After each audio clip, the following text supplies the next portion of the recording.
അസ്സലാമലൈക്കും. ഇന്നത്തെ video egg green peas മസാലയാണ് കേട്ടോ. അപ്പോൾ വീഡിയോയിലോട്ട് കടക്കുന്നതിന് മുന്നേ എൻ്റെ ചാനൽ ആദ്യമായിട്ട് കാണുന്നവരൊന്ന് ലൈക്ക് ചെയ്യുക, ഷെയർ ചെയ്യുക, സബ്സ്ക്രൈബ് ചെയ്യണേ. അപ്പോൾ നമുക്ക് വീഡിയോയിലോട്ട് പോകാം. ഞാൻ അതിന് വേണ്ടിയിട്ട് ഇതാ ഗ്രീൻ പീസ് കുതിർക്കാൻ വെച്ചിട്ടുണ്ട് കേട്ടോ. ഇത് ഒരു 4 മണിക്കൂറെങ്കിലും കുതിർക്കണം. കുതിർത്തിട്ട് നല്ല ഇതായി വരണം കേട്ടോ. ഇനി നമുക്കിതാ ഇതൊരു കുക്കറിലിട്ടിട്ട് ഒന്ന് വേവിച്ചെടുക്കണം. നല്ല കുതിർത്ത് വന്നിട്ടുണ്ട് കേട്ടോ. ഇനി പാകത്തിന് ഉപ്പും വെള്ളവും ചേർത്തിട്ട് നമുക്കിതൊന്ന് കുക്കറിലിട്ട് വേവിച്ചെടുക്കാം. ഒരുപാട് വെള്ളമൊന്നും കൂടി പോകണ്ട കേട്ടോ. പാകത്തിന് വെള്ളം ചേർത്തിട്ട് ഒന്ന് വേവിച്ചെടുത്താൽ മതി.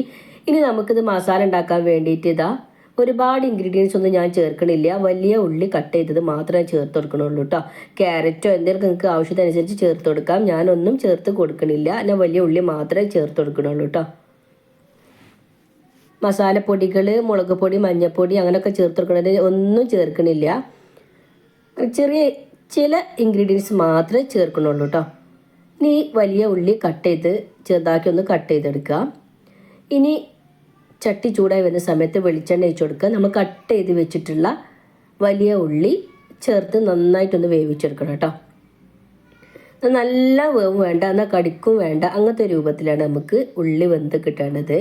ഒന്നായിട്ട് ഉടഞ്ഞ് പോകണ്ട കേട്ടോ ഉള്ളി വെന്തിട്ട്.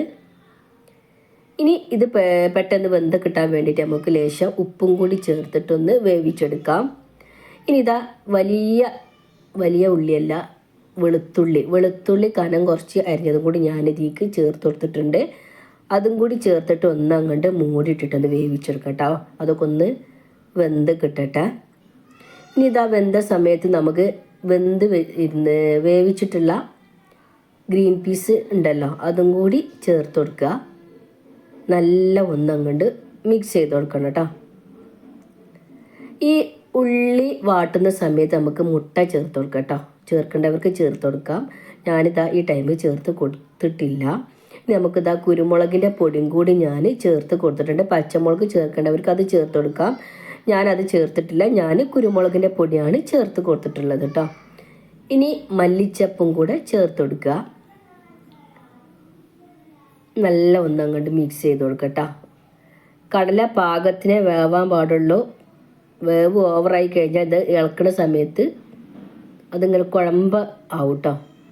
ഇതിക്ക് ഗരം മസാലേൻ്റെ പൊടിയും കൂടി ചേർത്തെടുക്കുക, നല്ലൊരു ചുവ കിട്ടാൻ വേണ്ടിയിട്ട്. ഇനി ഇതിക്ക് 2 മുട്ട കേട്ടോ. പക്ഷേ ഏത് മുട്ട ആണെങ്കിലും കുഴപ്പമില്ല. താറാമുട്ട ആണെങ്കിലും കോഴിമുട്ട ആണെങ്കിലും എന്ത് മുട്ടയും കുഴപ്പമില്ല. ഞാൻ താറാവിൻ്റെ മുട്ടയാണ് എടുത്തിട്ടുള്ളത്. 2 മുട്ട എടുത്തിട്ടുണ്ട് കേട്ടോ. അപ്പോൾ ഇതാ ഇളക്കണ സമയത്ത് ഇങ്ങനെയാണ് നമുക്ക് കിട്ടിയിട്ടുള്ളത്. അപ്പോൾ ഉള്ളി വേണ്ട സമയത്താണ് ഇട്ട് കൊടുക്കണമെന്നുണ്ടെങ്കിൽ ഇങ്ങനെ കുഴമ്പ് രൂപമാവില്ല കേട്ടോ. അപ്പോൾ വീഡിയോ ഇഷ്ടപ്പെട്ടാൽ ലൈക്ക് ചെയ്യുക, ഷെയർ ചെയ്യുക, സബ്സ്ക്രൈബ് ചെയ്യണേ.